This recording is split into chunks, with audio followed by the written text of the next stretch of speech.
The ice once broken, every evening when he had taken her home, he must follow her into the house, and often she would come out again in her dressing gown and escort him to his carriage, and would kiss him before the eyes of his coachman, saying, "What on earth does it matter what people see?" And on evenings when he did not go to the Verdurins, which happened occasionally now that he had opportunities of meeting Odette elsewhere, when more and more rarely he went into society, she would beg him to come to her on his way home, however late that might be. The season was spring, the nights clear and frosty. He would come away from an evening party, jump into his Victoria, spread a rug over his knees, tell the friends who were leaving at the same time, and who insisted on his going home with him, that he could not, that he was not going in their direction. Then the coachman would start off at a fast trot, without further orders, knowing quite well where he had to go. His friends would be left marveling, and as a matter of fact, Swann was no longer the same man. No one ever received a letter from him now demanding an introduction to a woman. He had ceased to pay any attention to women, and kept away from the places in which they were ordinarily to be met. In a restaurant or in the country, his manner was deliberately and directly the opposite of that by which only a few days earlier his friends would have recognized him, that manner which had seemed permanently and unalterably his own. To such an extent does passion manifest itself in us as a temporary and distinct character, which not only takes the place of our normal character, but actually obliterates the signs by which that character has hitherto been discernible. On the other hand, there was one thing that was now invariable, namely that wherever Swann might be spending the evening, he never failed to go on afterwards to Odette. The interval of space separating her from him was one which he must as inevitably traverse as he must descend, by an irresistible gravitation, the steep slope of life itself. To be frank, as often as not, when he had stayed late at a party, he would have preferred to return home at once, without going so far out of his way, and to postpone their meeting until the morrow. But the very fact of his putting himself to such inconvenience at an abnormal hour in order to visit her, while he guessed that his friends, as he left them, were saying to one another, "He is tied hand and foot. There must certainly be a woman somewhere who insists on his going to her at all hours," made him feel that he was leading the life of the class of men whose existence is colored by a love affair, and whom the perpetual sacrifice which they are making of their comfort and of their practical interests has engendered a spiritual charm. Then, though he may not consciously have taken this into consideration, the certainty that she was waiting for him, that she was not anywhere or with anyone else, that he would see her before he went home, drew the sting from that anguish, forgotten, it is true, but latent and ever ready to be reawakened, which he had felt on that evening when Odette had left the Verdurins before his arrival, an anguish the actual cessation of which was so agreeable that it might even be called a state of happiness. Perhaps it was that hour of anguish that there must be attributed the importance which Odette had since assumed in his life. Other people are as a rule so immaterial to us that when we have entrusted to any one of them the power to cause so much suffering or happiness to ourselves, that person seems at once to belong to a different universe, is surrounded with poetry, makes of our lives a vast expanse, quick with sensation, on which that person and ourselves are ever more or less in contact. Swann could not without anxiety ask himself what Odette would mean to him in the years that were to come.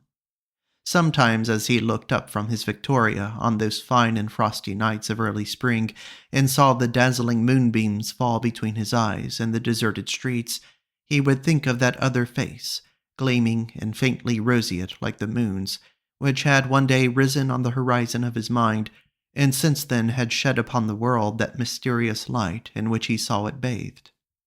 If he arrived after the hour at which Odette sent her servants to bed, before ringing the bell at the gate of her little garden, he would go round first into the other street, over which at the ground level among the windows, all exactly alike but darkened, of the adjoining houses, shone the solitary lighted window of her room.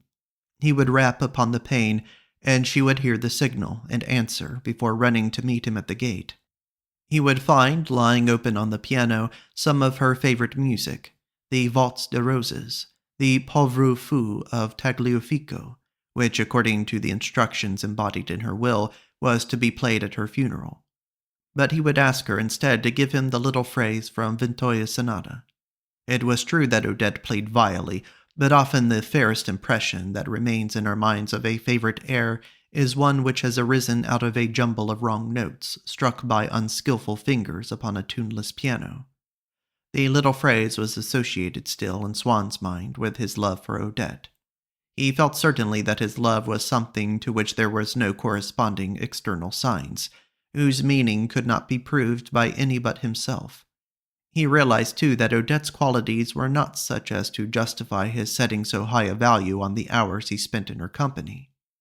And often, when the cold government of reason stood unchallenged, he would readily have ceased to sacrifice so many of his intellectual and social interests to this imaginary pleasure.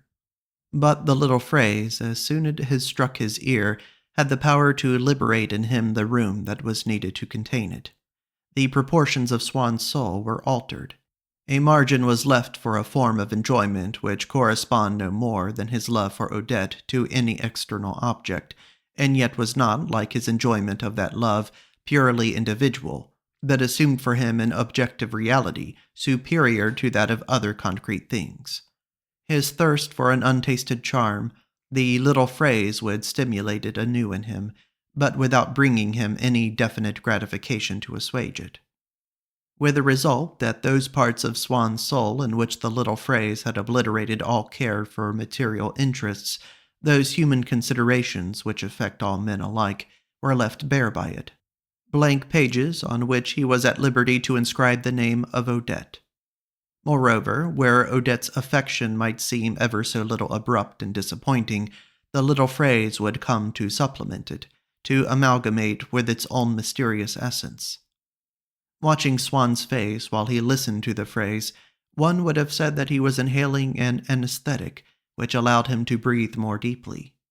And the pleasure which the music gave him, which was shortly to create in him a real longing, was in fact closely akin at such moments to the pleasure which he would have derived from experimenting with perfumes, from entering into contract with a world for which men were not created, which appears to lack form because our eyes cannot perceive it, to lack significance because it escapes our intelligence, to which we may attain by way of one sense only.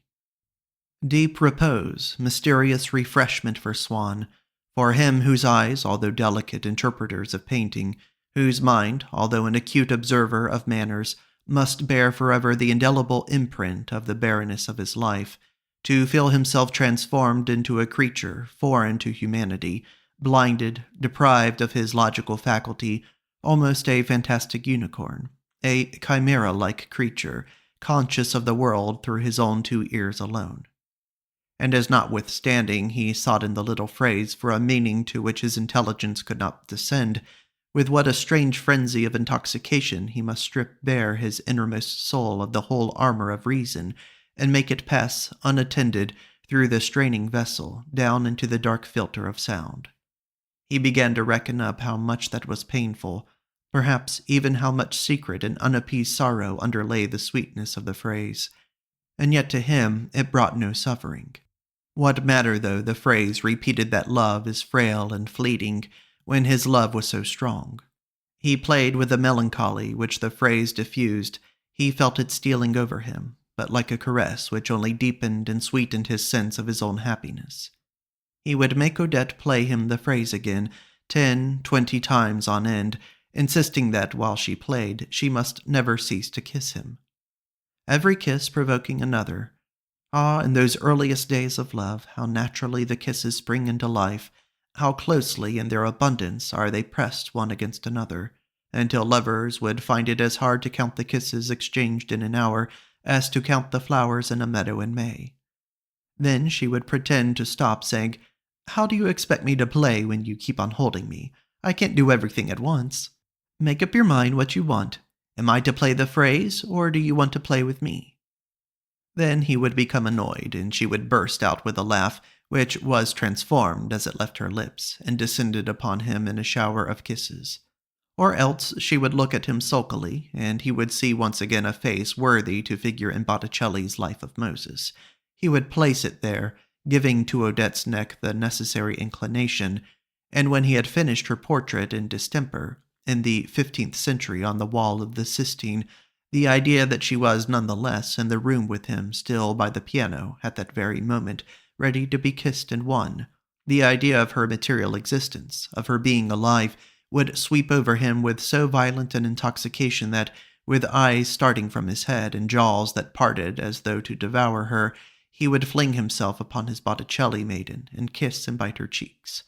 And then, as soon as he had left the house, not without returning to kiss her once again, because he had forgotten to take away with him in memory some detail of her fragrance or of her features while he drove home in his Victoria, blessing the name of Odette, who allowed him to pay her these daily visits, which, although they could not, he felt, bring any great happiness to her, still, by keeping him immune from the fever of jealousy, by removing from him every possibility of a fresh outbreak of the heart-sickness which had manifested itself in him that evening, when he had failed to find her at the Verdurins, might help him to arrive, without any recurrence of those crises, of which the first had been so distressing, that it must also be the last, at the termination of this strange series of hours in his life, hours almost enchanted, in the same manner as these other following hours, in which he drove through a deserted Paris by the light of the moon, noticing as he drove home that the satellite had now changed its position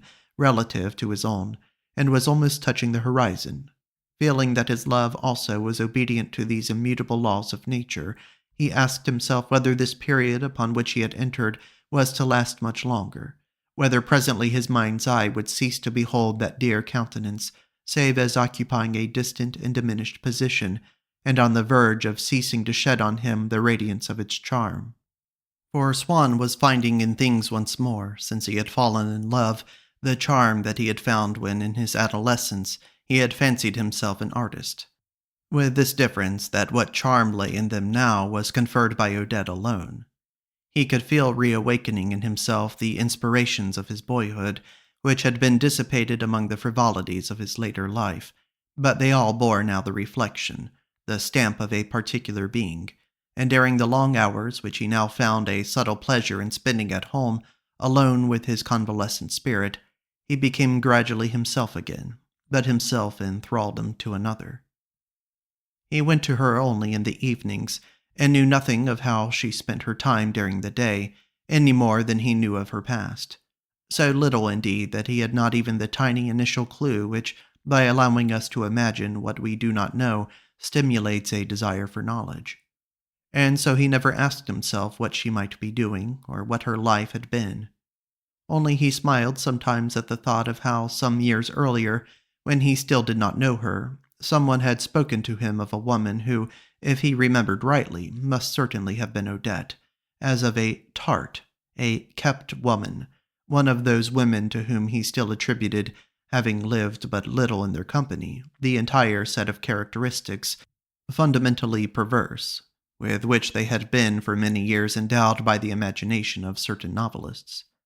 He would say to himself that one has, as often as not, only to take the exact counterpart of the reputation created by the world in order to judge a person fairly, when with such a character he contrasted that of Odette, so good, so simple, so enthusiastic in the pursuit of ideals, so nearly incapable of not telling the truth that, when he had once begged her so that they might dine together alone to write to Madame Verdurin, saying that she was unwell, the next day he had seen her, face to face with Madame Verdurin, who asked whether she had recovered, blushing, stammering, and, in spite of herself, revealing in every feature how painful, what a torture it was to her to act a lie, and while in her answer she multiplied the fictitious details of an imaginary illness, seeming to ask pardon by her suppliant look and her stricken accents for the obvious falsehood of her words.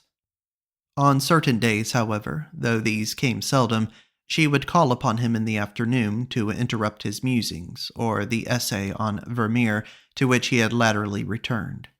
His servant would come in to say that Madame de Crécy was in the small drawing-room.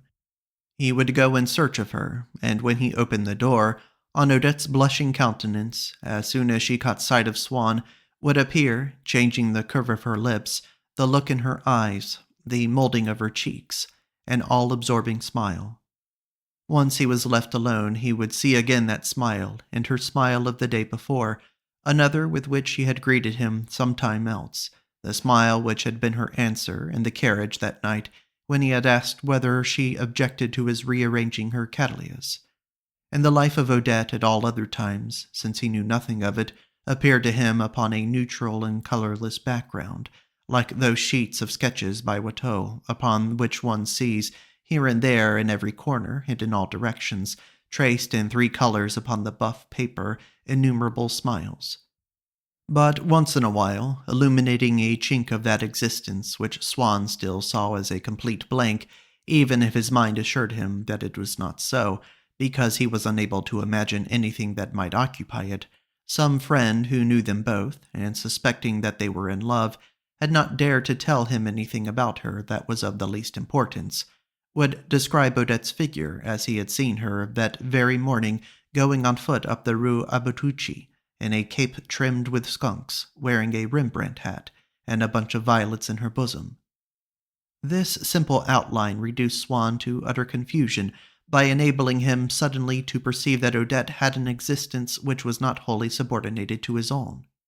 He burned to know whom she had been seeking to fascinate by this costume, and which he had never seen her. He registered a vow to insist upon her telling him where she had been going at that intercepted moment, as though in all the colorless life, a life almost non-existence, since she was then invisible to him, of his mistress, there had been but a single incident apart from all those smiles directed towards himself, namely her walking abroad beneath a Rembrandt hat, with a bunch of violets in her bosom. Except when he asked for Ventoya's little phrase instead of the Valse de Roses, Swann made no effort to induce her to play the things that he himself preferred, nor in literature any more than in music to correct the manifold errors of her taste. He fully realized that she was not intelligent.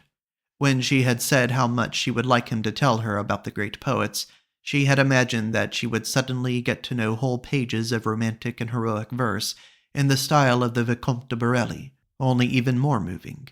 As for Vermeer of Delft, she asked whether he had been made to suffer by a woman, if it was a woman that had inspired him, and once Swann had told her that no one knew, she had lost all interest in that painter. She would often say, "I'm sure poetry, well, of course, there'd be nothing like it if it was all true, if the poets really believed the things they said. But as often as not you'll find that there's no one so mean and calculating as those fellows. I know something about poetry.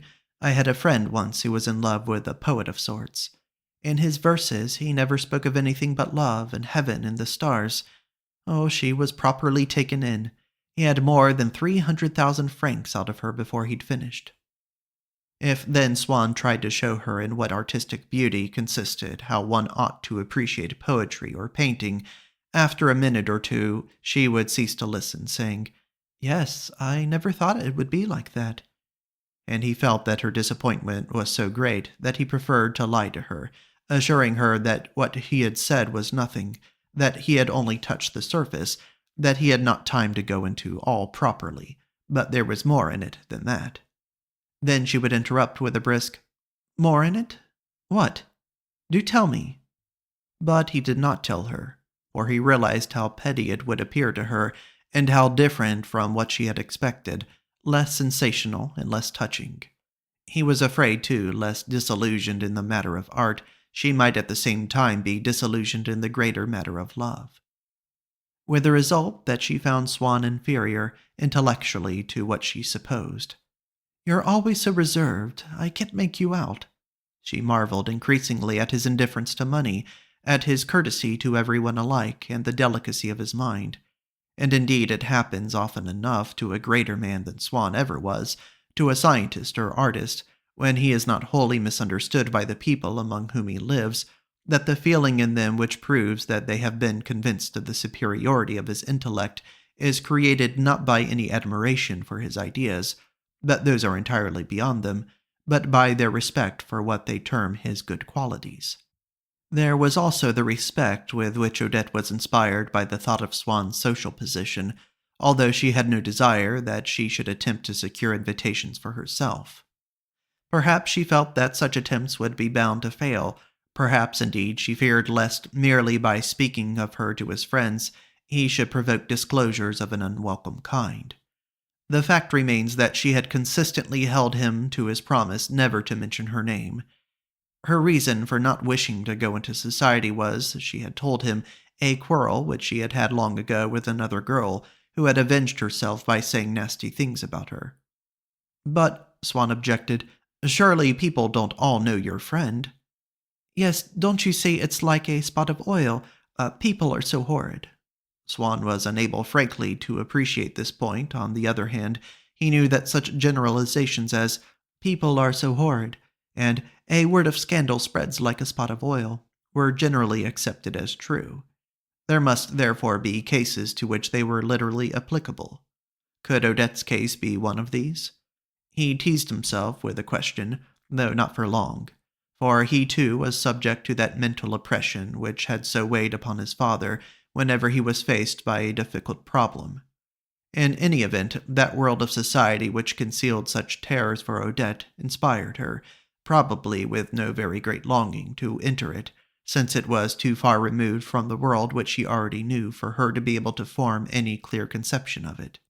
At the same time, while in certain respects she had retained a genuine simplicity, she had, for instance, kept up a friendship with a little dressmaker, now retired from the business, up whose steep and dark and fetid staircase she clambered almost every day, she still thirsted to be in the fashion, though her idea of it was not altogether that held by fashionable people.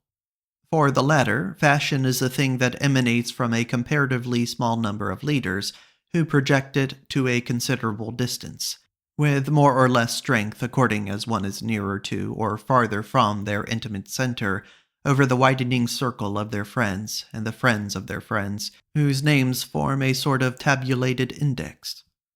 People in society know this index by heart. They are gifted in such matters with an erudition from which they have extracted a sort of taste of tact, so automatic in its operation that Swann, for example, without needing to draw upon his knowledge of the world, if he read in a newspaper the names of the people who had been guests at a dinner, could tell at once how fashionable the dinner had been, just as a man of letters, merely by reading a phrase, can estimate exactly the literary merit of its author. But Odette was one of those persons, an extremely numerous class, whatever the fashionable world may think, and to be found in every section of society, who do not share this knowledge, but imagine fashion to be something of quite another kind, which assumes different aspect, according to the circle to which they themselves belong, but has the special characteristic, common alike to the fashion of which Odette used to dream, and to that before which Madame Cottard bowed, of being directly accessible to all. The other kind, the fashion of fashionable people, is, it must be admitted, accessible also. But there are inevitable delays. Odette would say of someone, "He never goes to any place that isn't really smart." And if Swann were to ask her what she meant by that, she would answer with a touch of contempt, "Smart places! Why, good heavens, just fancy at your age having to be told what the smart places are in Paris. What do you expect me to say? Well, on Sunday mornings there's the Avenue de l'Impératrice, and round the lake at 5 o'clock, and on Thursdays the Eden Theatre, and the Hippodrome on Fridays. Then there are the balls." "What balls?" "Why, silly, the balls people give in Paris. The smart ones, I mean. Wait now, Herbinger, you know who I mean, the fellow who's in one of the jobbers' offices. Yes, of course, you must know him. He's one of the best-known men in Paris, that great big fair-haired boy who wears such swagger clothes. He always has a flower in his buttonhole, and a light-colored overcoat with a fold down the back. He goes about with that old image, takes her all to the first nights. Very well, he gave a ball the other night, and all the smart people in Paris were there. I should have loved to go, but you had to show your invitation at the door, and I couldn't get one anywhere. After all, I'm just as glad now that I didn't go. I should have been killed in the crush and seen nothing. Still, just to be able to say one had been to Herbinger's ball. You know how vain I am. However, you may be quite certain that half the people who tell you they were there are telling stories. But I'm surprised that you weren't there, a regular tip-topper like you." Swann made no attempt, however, to modify this conception of fashion. Feeling that his name came no nearer to the truth, was just as fatuous, devoid of all importance. He saw no advantage to be gained by imparting it to his mistress, with the result that, after a few months, she ceased to take any interest in the people to whose houses he went, except when they were the means of his obtaining tickets for the paddock at race meetings or first nights at the theater. She hoped that he would continue to cultivate such profitable acquaintances, but she had come to regard them as less smart since the day when she had passed the Marquis de Villaparisis in the street, wearing a black serge dress and a bonnet with strings. "But she looks like a pew opener, like an old charwoman, darling. That marquis, goodness knows I'm not a marquis, but you'd have to pay me a lot of money before you'd get me to go about Paris rigged out like that." Nor could she understand Swann's continuing to live in his house on the Quai d'Orléans, which, though she dared not to tell him so, she considered unworthy of him. It was true that she claimed to be fond of antiques, and used to assume a rapturous and knowing air when she confessed how she loved to spend the whole day rummaging in some second-hand shops, hunting for bric-a-brac and things of the right date, although it was a point of honor to which she obstinately clung, as though obeying some old family custom, that she should never answer any questions, never give any account of what she did during the daytime. She spoke to Swann once about a friend to whose house she had been invited, and had found that everything in it was of the period. Swann could not get her to tell him what period it was.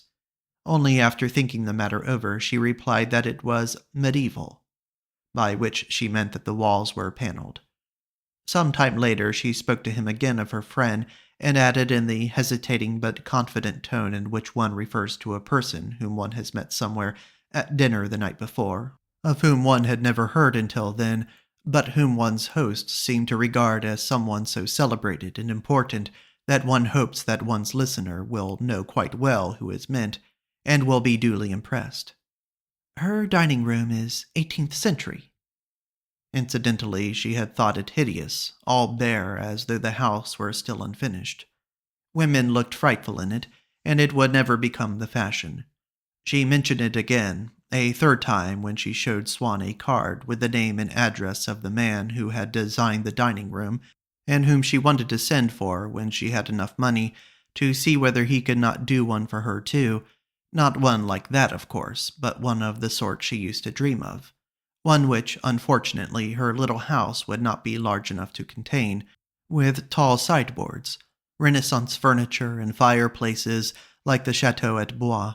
It was on this occasion that she let out to Swann what she really thought of his abode on the Quai d'Orléans, he having ventured the criticism that her friend had indulged not only the Louis XVI style, for he went on although that was not of course done, still it might be made charming, but in the sham antique. "You wouldn't have her live like you among a lot of broken-down chairs and threadbare carpets," she exclaimed, the innate respectability of the middle-class housewife rising impulsively to the surface through the acquired dilettantism of the light woman. People who enjoyed picking up things, who admired poetry, despised sordid calculations of profit and loss, and nourished ideals of honor and love, she placed in a class by themselves, superior to the rest of humanity. There was no need, actually, to have those tastes, provided one talked enough about them. When a man had told her at dinner that he loved to wander about and get his hands all covered up with dust in the old furniture shops, that he would never be really appreciated in this commercial age, since he was not concerned about the things that interested it, and that he belonged to another generation altogether, she would come home saying, "Why, he's an adorable creature, so sensitive. I had no idea." And she would conceive for him a strong and sudden friendship. But on the other hand, men who, like Swann, had these tastes but did not speak of them, left her cold. She was obliged, of course, to admit that Swann was most generous with his money, but she would add, pouting, "It's not the same thing, you see, with him." And as a matter of fact, what appealed to her imagination was not the practice of disinterestedness, but its vocabulary. Feeling that often he could not give her in reality the pleasures of which she dreamed, he tried at least to ensure that she should be happy in his company, tried not to contradict those vulgar ideas, that bad taste which she displayed on every possible occasion, which all the same he loved, as he could not help loving everything that came from her, which even fascinated him, for they were not so many more of those characteristic features, by virtue of which the essential qualities of the woman emerged and were made visible.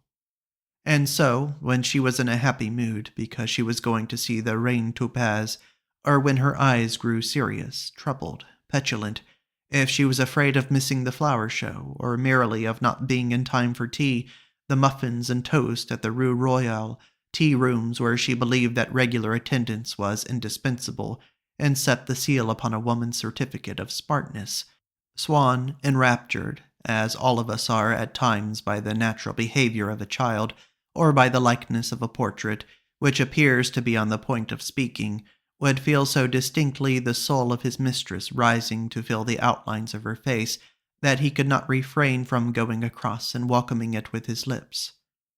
"Oh, then, so little Odette wants us to take her to the flower show, does she? She wants to be admired, does she? Very well, we will take her there. We can but obey her wishes." As Swann's sight was beginning to fail, he had to resign himself to a pair of spectacles which he wore at home when working, while to face the world he adopted a single eyeglass as being less disfiguring. The first time that she saw it in his eye, she could not contain herself for joy. "I really do think for a man, that is to say, it is tremendously smart. How nice you look with it. Every inch a gentleman. All you want now is a title," she concluded with a tinge of regret in her voice. He liked Odette to say these things, just as if he had been in love with a Breton girl, he would have enjoyed seeing her in a coif and hearing her say that she believed in ghosts. Always until then, as common among men whose taste for the fine arts develops independently of their sensuality, a grotesque disparity had existed between the satisfactions which she would accord to either taste simultaneously, yielding to the seduction of works of art, which grew more and more subtle as the woman in whose company he enjoyed them grew more illiterate and common. He would take a little servant girl to a screened box in a theater, where there was some decadent piece which he had wished to see performed, or to an exhibition of impressionist painting, with the conviction, moreover, that an educated society woman would have understood them no better, but would have not managed to keep quiet about them so prettily. But now that he was in love with Odette, all this was changed.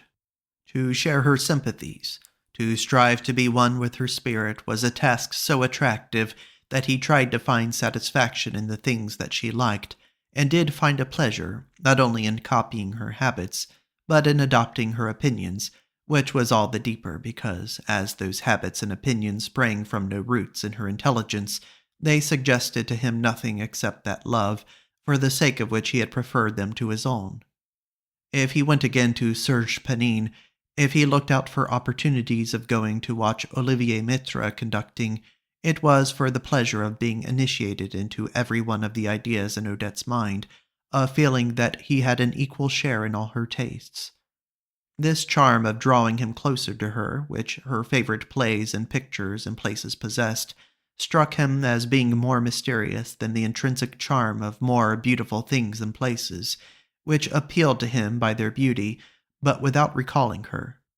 Besides, having allowed the intellectual beliefs of his youth to grow faint, until his skepticism, as a finished man of the world, had gradually penetrated them unawares, he held, or at least he had held for so long that he had fallen into the habit of saying, that the objects which we admire have no absolute value in themselves, that the whole thing is a matter of dates and castes, and consists in a series of fashions, the most vulgar of which are worth just as much as those which are regarded as the most refined.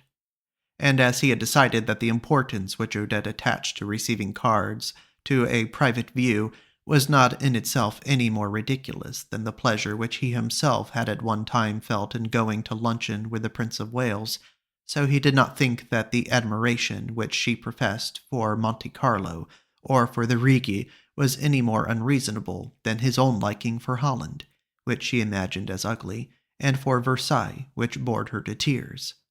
and so he denied himself the pleasure of visiting those places, consoling himself with the reflection that it was for her sake that he wished to feel, to like nothing that was not equally felt and liked by her. Like everything else that formed part of Odette's environment, and was no more in a sense than the means whereby he might see and talk to her more often, he enjoyed the society of the Verdurins. With them, since at the heart of all their entertainments, dinners, musical evenings, games, suppers, and fancy dress, excursions to the country, theater parties, even the infrequent big evenings when they entertained bores, there were the presence of Odette, the sight of Odette, conversation with Odette, an inestimable boon which the Verdurins, by inviting him to their house, bestowed on Swann.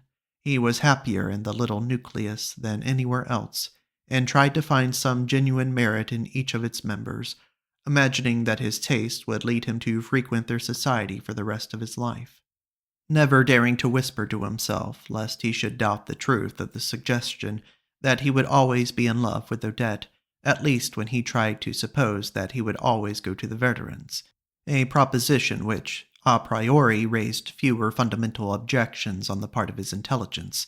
He saw himself for the future continuing to meet Odette every evening. That did not perhaps come quite to the same thing as his being permanently in love with her, but for the moment, while he was in love with her, to feel that he would not one day cease to see her with all that he could ask. What a charming atmosphere, he would say to himself. How entirely genuine life is to these people. They are far more intelligent, far more artistic, surely, than the people one knows. Madame Verdurin, in spite of a few trifling exaggerations, which are rather absurd, has a sincere love of painting and music. What a passion for works of art! What anxiety to give pleasure to artists! Her ideas about some of the people one knows are not quite right, but then their ideas about artistic circles are altogether wrong. Possibly I make no great intellectual demands upon conversation, but I am perfectly happy talking to Cottard, although he does trot out those idiotic puns. And as for the painter, if he is rather unpleasantly affected when he tries to be paradoxical, still he has one of the finest brains that I have ever come across. Besides, what is most important, one feels quite free there. One does what one likes without constraint or fuss. What a flow of humor there is every day in that drawing-room. Certainly, with a few rare exceptions, I never want to go anywhere else again. It will become more and more of a habit, and I shall spend the rest of my life among them. And as the qualities which he supposed to be an intrinsic part of the Verdurin character were no more really than their superficial reflection of the pleasure which he had enjoyed in their society by his love for Odette, those qualities became more serious, more profound, more vital, as that pleasure increased. Since Madame Verdurin gave Swann now and then what alone could constitute his happiness, since on an evening when he felt anxious because Odette had talked rather more to one of the party than to another, and in a spasm of irritation would not take the initiative by asking her whether she was coming home, Madame Verdurin brought peace and joy to his troubled spirit by the spontaneous exclamation, "Odette, you'll see Monsieur Swann home, won't you?" Because when the summer holidays came, and after he had asked himself uneasily whether Odette might not leave Paris without him, whether he would still be able to see her every day, Madame Verdurin was going to invite them both to spend the summer with her in the country.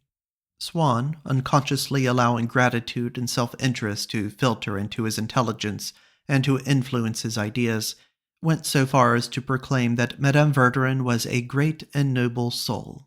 Should any of his old fellow pupils in the Louvre School of Painting speak to him of some rare or eminent artist, "I'd 100 times rather," he would reply, "have the Verdurins."